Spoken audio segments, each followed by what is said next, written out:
Hello everybody and welcome back to World of Warships Legends and welcome back to our Path to the Iowa series.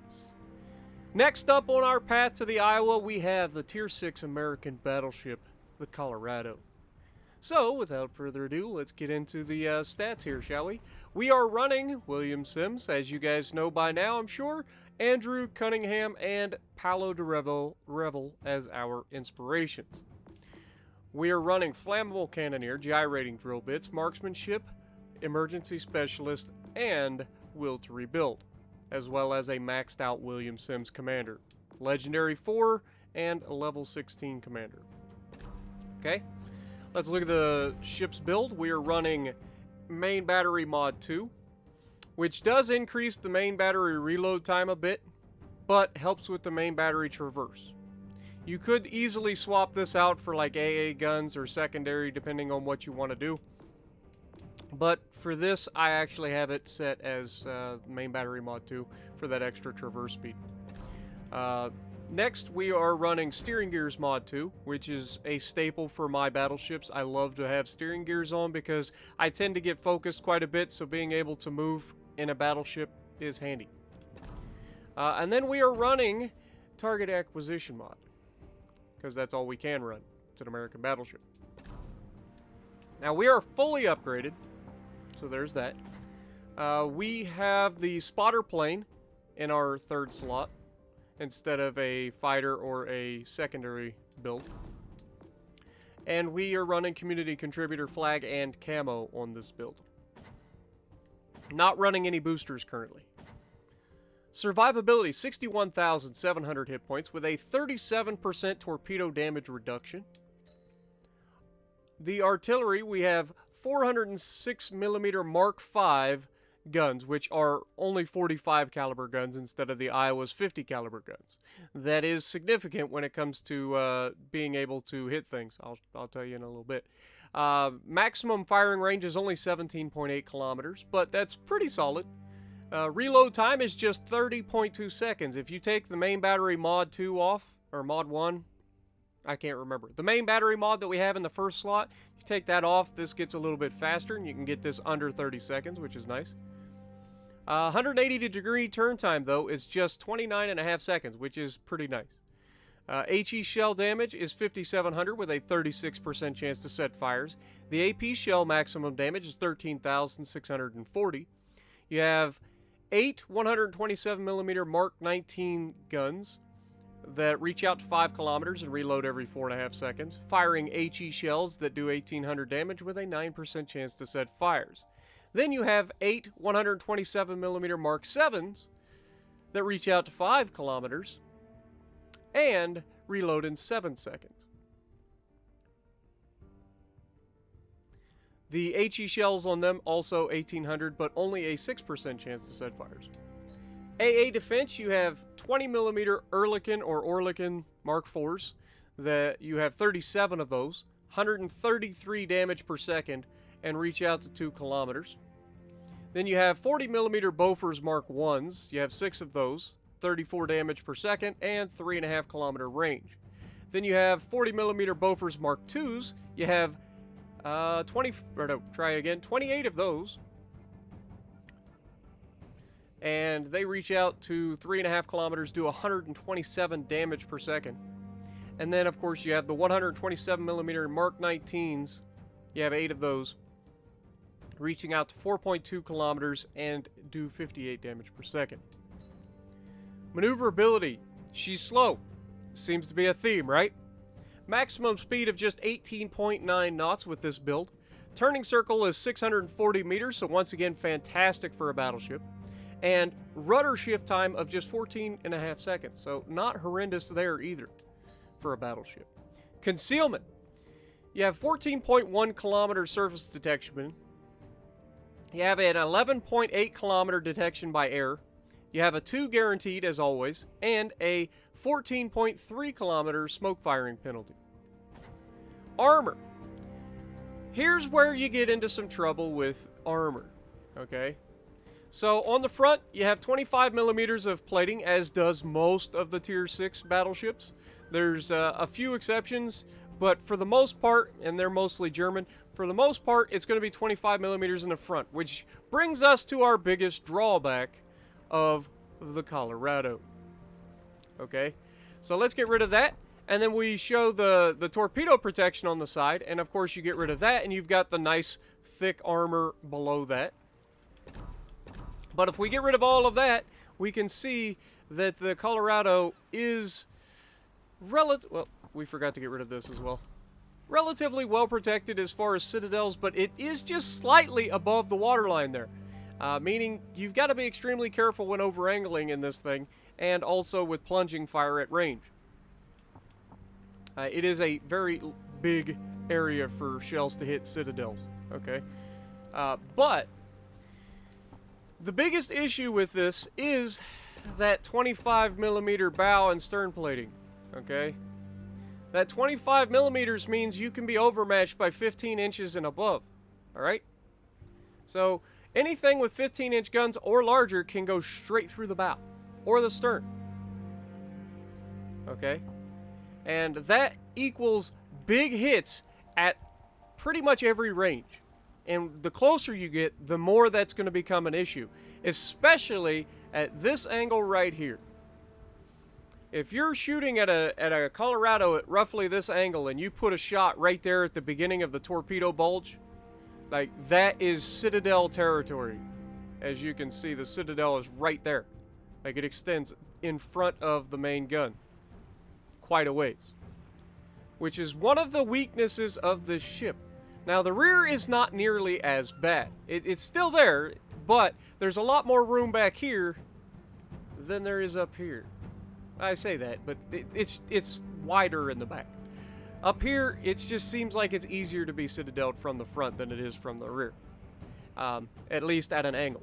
So you've got to be careful doing the Dreadnought Shuffle, especially at close range, because most of the ships that you're going to be fighting at close range, at least battleships, have at least 15-inch guns, and most of them are going to have 15s and larger with 16-inch guns. And yeah, that's where the Colorado gets into trouble.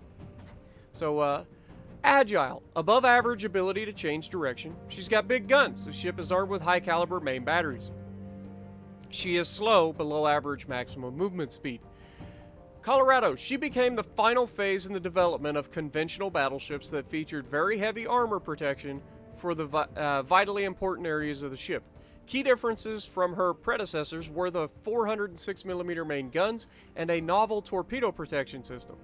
In terms of speed, she was outclassed by other battleships of her time. She entered service in 1923, and there were 4 of them in the series. So let's take a look at her. As always, she's a very good-looking ship. I do like it. I do like it. She's thick in the hips. You can tell she's got some really good torpedo protection as you get that nice torpedo bulge, something that the Iowa loses. But we'll talk about that also. And yeah, so there you have her. In all her glory, man. The Colorado, good-looking ship, as are most of the American battleships. So, with that being said, let's get to the gameplay. Alrighty, so we're going to be on Crash Zone, and if you look at the team compositions here, you'll notice that there's nothing on the enemy team that scares me. And by that, I mean there's nothing with 15-inch guns or larger, which is fantastic for the Colorado. This is like best case scenario. And when you figure this stuff out, this is why I always look at what I'm up against, because this can hugely dictate how you play the match. And so in this one, we're going to be really, really aggressive. And it's going to pay off, big time. But one of the things that you've really got to watch in the Colorado is the bigger guns. The 15-inch guns, the 16-inch guns, they overmatch your bow and stern plating, so you've got to be careful. You want to bait people in to shooting at your belt armor. And so the Dreadnought Shuffle that you've been using all along isn't necessarily the best strategy for the Colorado. You still want to do it because you want to limit how many shells you receive, but you want to try to bait people in. Leave yourself a lot less angle to the enemy as you normally would. So what I'm saying is when you're looking at an enemy ship, you want them to shoot at the belt armor of the ship, much like the Nelson, okay? The Nelson has a very similar issue, except the Nelson has even less armor than the Colorado, with the exception of the belt armor, which is comparable, I believe, at best. Possibly thicker? I can't remember exactly. But we've got a Scharnhorst out here. We know the Scharnhorst has the 283mm guns. Not scared of it whatsoever. However, we have 16-inch guns, and he should be afraid of us. Now, we only get the 2 overpins, unfortunately, but you can see I'm pushing to the right. And the first thing that I notice is that a friendly battleship is running away from his side. This drives me bonkers. You guys know this. I always say the same things, and it seems like it never gets through to people. But win your side, or at least hold your side. Because if you don't, you're screwing your team. And by screwing your team, I mean you literally allow the enemy a clear path for a flank on your team, and then they've got to defend against people that are shooting from behind. That's never a good thing. Okay, so try your best to, if you can't win, at least hold your side for as long as possible until your team can catch up. There are going to be times where you spawn on the side of the map where you are overmatched versus the enemy. There are more enemies than there are you. So you're not always going to be guaranteed to be able to win your side, even though those situations often play out in your favor because people tend to underestimate you. But we've got a Fuso out here sailing broadside onto us, and he doesn't appear to have a camo on. So that's best case scenario for being able to absolutely punch people. Not having camos on at this high of a tier is just asking for trouble. Okay? Especially at minimum, you should have the dispersion camo. You know, a type 2 camo or something similar that gives you a 4.5% dispersion buff on your ship. So it allows the enemies to have worse dispersion against you when they fire at you. That is like a minimum requirement for this tier. But as you can see, there's a lot of people shooting at us already. But notice I'm not targeting the battleships. At this point, the battleships are not my biggest threat. That fire starter out there in the Nuremberg is, as we reach out and touch him for 1 Citadel right off the bat, taking over half his hit points. Fire starters, when you are running a dispersion build battleship, are one of the biggest threats that you can face, especially in open water combat, because they have all of the maneuverability in the world, they have good accuracy, and they can hit you over and over again, setting multiple fires multiple times, even after you wait to damage con until you have multiple fires. Now, as you can see, Nuremberg, no trouble dodging our salvos here, but watch the Nuremberg. Okay, that was the first time we shot at him and he dodged. He turned towards us, right? Watch the next salvo that we send at him. What we're going to be looking for this time is tendencies. Okay, this is something that a lot of people don't notice in games. They fire at people, people dodge, but people don't realize what happens when people are dodging. A lot of people dodge the exact same way. Now notice I placed that shot much further south of, or lower than the ship was. I actually shot at the water there, anticipating the Nuremberg turning in. And he did turn in. We just didn't get that good of a result out of it. But he did the exact same thing twice. And so once again, we're going to place it out ahead of him and a little short of his ship. Notice that I'm not actually aiming at his ship right now. I'm aiming short, hoping that he turns in once again. And of course, he does the exact same thing. And this is why we're starting to stack up these hits. Noticing these tendencies are something that you're just going to have to start doing. Okay, you'll notice if you're in a fight with these agile cruisers that people tend to do the same thing every time. If they mix it up even a little bit, it can make them darn near impossible to hit. But notice that our Nuremberg is actually being shot by a friendly cruiser that just came over to help, so we can start focusing the battleships again. And once again, this is where we are actually going to get away with just absolutely wrecking these guys, as we got the first shot out on the Fuso, taking a great chunk off of them. We're already up to 50k, guys. Like, we've been out here doing things.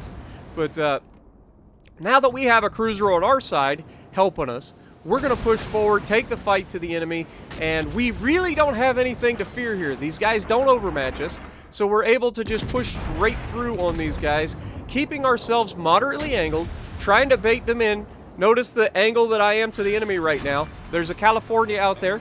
I'm watching for anybody to take shots at me. The enemy Fuso over the island to my straight off the bow is actually spamming HE, which isn't a bad play against me. But he actually shot at the friendly cruiser just a second ago. This California is about to be introduced to the world of overmatching. He's bow tanking me. He's doing everything he can to make himself as small of a target as possible and give himself the best chance. Unfortunately, he doesn't understand that I can overmatch him.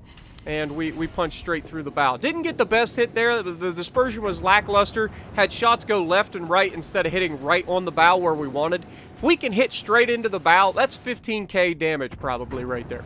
But because we hit off to the sides, we got some deflections, we got some overpins. Didn't quite get the shot we were looking for. But the closer we get, the more likely I am to get more of the shells to hit where I'm actually aiming. And sure enough, this shot's going to be much juicier. As you see these all hitting the bow, we get the Citadel through the front of the ship, and down he goes. Know your enemies, know your ship. There's not a whole lot more that I can say about it. Now, the enemy Fuso to my right is going to push in behind that island, hence the reason I'm not looking at him currently. I'm more paying attention to the fact that the Scharnhorst, we knew the Scharnhorst was there, he just captured the center cap. We want to be able to punch this guy if we get a chance. Now, I'm looking at the Fuso, but I'm also recognizing that the Scharnhorst is on the move. He's about to come out in front of us. The Scharnhorst is a really, really difficult ship to sink in terms of being able to just stack enough damage to kill it. They are very tanky. For reasons unknown to mankind, the Scharnhorst is extremely tanky. Some would argue one of the tankiest ships in the game. But we get a good shot there, 3 overpins and 1 penetration to take a good chunk off of him. And we've got him down to about half his hit points. We're trying to help our team take him out. Because if we do that, then our team can be free to move into the Bravo cap and take that cap. But notice that we're still being shot by the battleship to our right, the Fuso. We're being shot by the Scharnhorst. The Scharnhorst has a pretty solid angle at us, but it's 283mm guns I'm not particularly worried about, and the more open that he leaves himself, the easier it is for me to just absolutely wreck him. But you can see his guns are doing damage. 2,500 damage per hit is not exactly a small amount, especially considering we only got 30,000 left. But it's called trading. Who's going to win this trade? He can't torp me from there. He's 9 kilometers from me. I know he has 6-kilometer torpedoes. So he can't torp me, and I have 16-inch guns versus his 283mm guns. So, again, he gets a shot. That dispersion was enough to make the guy cry, if I had to guess. But he gets punched again by, I'm assuming, the battleship that passed us earlier. You can see he's way out in the open out there. Not sure exactly what he's going with. But Scharnhorst goes down. We're at 117,000 damage. We've once again shown another good, solid engagement where we let the enemy shoot at us, and we're able to outtrade them. The amount of damage that our 16-inch guns versus his 283mm guns, it's not a fair trade for him at all. Even though he has better armor, some would argue, than we do. But the Fuso comes out. This time we overestimate his speed a little bit, aim a little too far forward, getting our high caliber though, and we end up with a solid result. Not a huge hit, but a pretty solid hit. And he's about to go behind another island. Are we going to get another shot off before he gets behind the island? No. He's going to get behind that island before we can get another shot. And you can see the shots are not going to be able to lob that island, so we're going to have to wait. So we're going to turn in, close the distance, because we know we have great turning ability. As we've captured the Charlie cap, we now have the 2-cap advantage plus the ship advantage. We have absolutely steamrolled this team. And we're going to once again show this Fuso why you just can't sail around broadside. I mean, really? This is what your thought process was? As we reach out, we hit him, we get one hit and one ricochet, unfortunately, with the front guns. We're rotating the rear guns around. We're about to have them in position. We're angled really well to him. Even if he were to shoot us at this point, I don't think he's going to get a whole lot of damage. But at this close a range, firing a full broadside at a mostly broadside, slightly angled Fuso, this is not going to go in your favor, as we get 9,000 damage with the front guns, and then we hit him with the rear guns and finish him off. And that is going to do it for this one for the most part.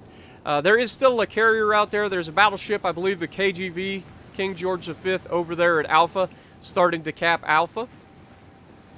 But I believe our battleship down there is going to be able to finish him off. You can see, I can see the KGV off in the distance. And I look at his health to see if I need to go towards him, or if I can start attacking the carrier. And I can see where the planes are coming from. There you see, I look over at the KGV, very low health. Between the cruisers that are in position to help with him and the battleship, they should be able to finish that guy off no problem. So my goal here, I saw where the planes are coming from. You've seen the planes coming right across in front of me. So I'm going to point my ship in the direction of the carrier in hopes to eventually be able to put myself in position to shoot the carrier.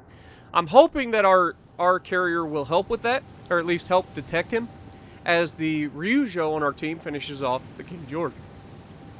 King George, to his credit, was able to finish off our battleship. So well done to the King George, but also well done to the Ryujo on our team, helping us secure our flanks and move in for the last remaining enemy as we finish capping the Bravo cap. Now, this game is completely won. There's no way we can lose this. That carrier can't kill all of us quick enough to win this at this point, while we have 3 caps and we're already at almost 800 points. So now it just becomes a race to whether or not we can find the carrier and punch him in the mouth before the end of this match. Now, shout out to Soul over here. I believe that's his name, Soul. Anyway, Soul Kalu. Appreciate you, man. He watches the channel. He was in the DeGraw that came out with me, and he was the one that actually ended up punching that Nuremberg after I citadeled him to get rid of the fire spamming threat. And he played a vital role in this match, and actually ended up being harassed by this carrier for quite a while and managing to just dodge, bro. That's all you got to do, right? You just outplay the carriers. It's really not that difficult most of the time in this game. Until they give them rocket planes and stuff, which I assume will come at some point. I hope to God they don't, but I'm assuming rocket planes and armor-piercing bombs and all that crap will eventually come and just completely ruin the balance of carriers. But for now, we get to enjoy the carriers not being as big a threat as they are on PC. But we finally get the enemy carrier spotted, and we are going to get the first shot at this guy because we were already on the way.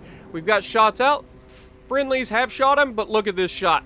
Right in the center of the ship, coming through, getting that citadel on him, and that's going to do it. That takes us up to 162,000 damage done, 3 kills, high caliber, Confederate, all the goods, showcasing just how nasty the Colorado can be, and hopefully helping you guys learn how to use the Colorado. Now, unfortunately, we didn't get to show the Colorado versus higher tiered ships or same tier ships with bigger guns, but I hope that me showing you kind of how I play it gives you an idea of how you should attack those guys.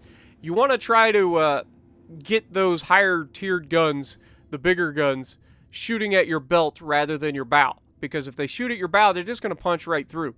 If they shoot at your belt, you've got a much better chance of deflecting those rounds. But 162,000 Confederate high caliber, top of the leaderboard, 3,100 base XP with Soul Kalu coming in second.